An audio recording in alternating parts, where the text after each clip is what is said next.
Kotaku is one of the worst sites in the gaming media sphere, filled to the brim with activists, and of course their editor, Alyssa Mercante, is someone who has been very vocal on social media over the past few weeks about Gamergate 2 and about how awful and terrible she thinks gamers are, but now we have her hypocrisy on full display with Stellar Blade versus Hades 2.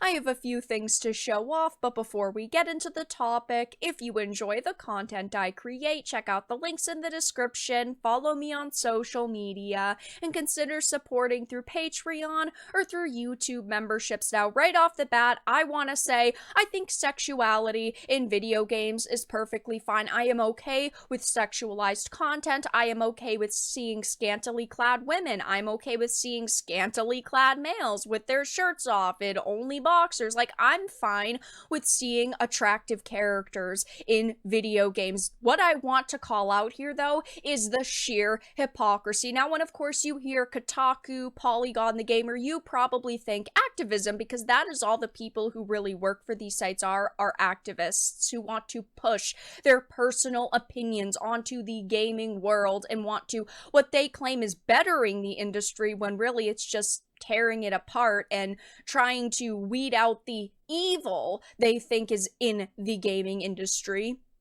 And now we have Kotaku senior editor Alyssa Mercante's hypocrisy on full display. Grums, or Mark Kern, had posted this on Twitter/X, Kotaku senior editor being Kotaku, Hades versus Stellar Blade. Now, I've got to be honest, Hades 1 was a really solid game, and I am extremely excited for Stellar Blade. I don't think that either of these games have massive problems.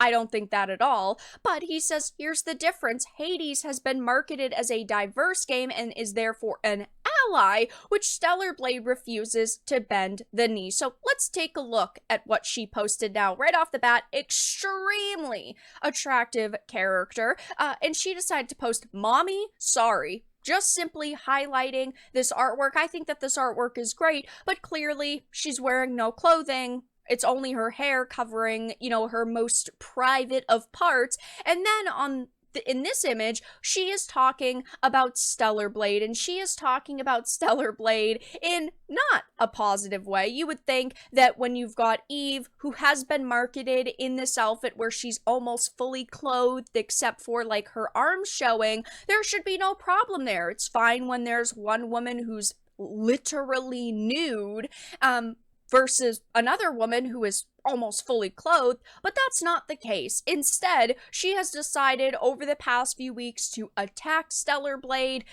and even take it a step further by attacking fans of this game. She recently said they want their women to be virtually silent, overtly sexualized dolls in video games that they can jerk off to without having to clip their nails or even show a single attractive quality. So she is going above and beyond here, attacking fans of Stellar Blade and attacking the very people that she needs to click on Kotaku's article. She needs us gamers to support her website, or else she's gonna be out of a job, and it cannot happen fast enough because she has absolutely no respect at all whatsoever for gamers or males. I mean, she clearly just hates men in general. I mean, she's even got a tattoo that says all men are evil, so can't say I'm very surprised to see her response. But Stellar Blade so far has been a very hyped up release, but she's generalizing everyone together. Oh, if you like Stellar Blade and you're excited for it, well, you must like your women to be overly sexualized dolls. We're not talking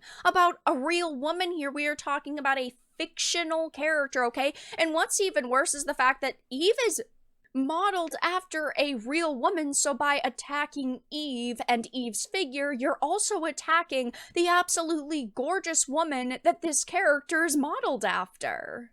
Now, what I'm going to say is absolutely no hate against Baldur's Gate 3 or Tolarian for creating a game with an incredible combat system and rich world, but we have seen this hypocrisy with these activists with BG3, with the reception from certain people and how they viewed the game as opposed to how they view something like Stellar Blade. It has also been seen as, Grums describes it, an ally game where it had more LGBTQ options in in it, and there's nothing wrong with a game having more or less options, but when a game doesn't have enough of those diverse options or puts traditional romance options over those, these people say it is a bad game, which is hypocritical because the romance options should be based upon what the writers wanted in the story and not just what you want in the story. It doesn't make a game any less good because they didn't jam it full of identity politics and they just went with a more traditional storyline, but these people would have you believe that because it's the narrative that they've created. I am not attacking the content in Hades 2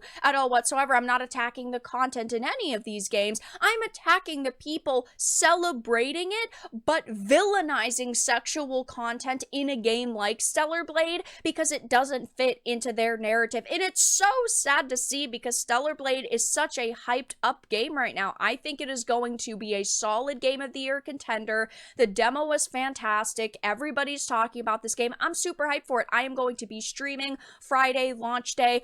I cannot wait for it to release, but it's hilariously pathetic to see Kotaku and even their senior editor be such a massive hypocrite because we have seen this happen so many times before, but it's so important to call it out. And even with Alyssa, this isn't the only time she's been a massive hypocrite. Even look at something like Indiana Jones.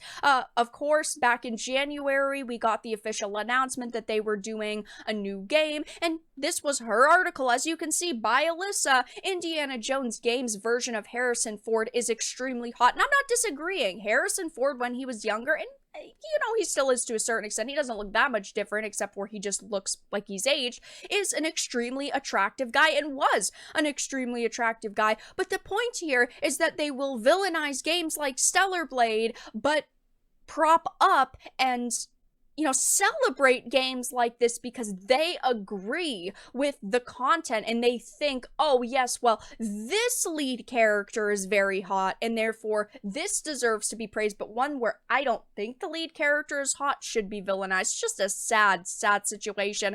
And it just proves that Gamergate 1, which was about ethics in video game journalism and simply wanting journalists to respect the audience they had, never really changed anything.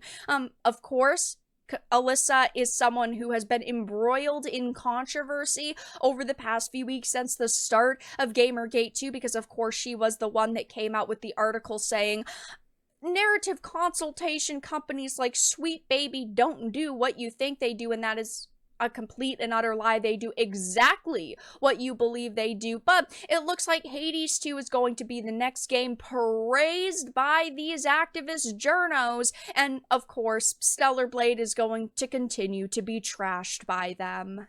But that's all that I really had to discuss in this video. Let everyone know your thoughts in the comments down below. If you enjoyed this, make sure to give it a like, share it, and subscribe to the channel. And of course, if you didn't, make sure to give it a dislike. I appreciate your support either way, but I will talk to you all again in the next video really soon.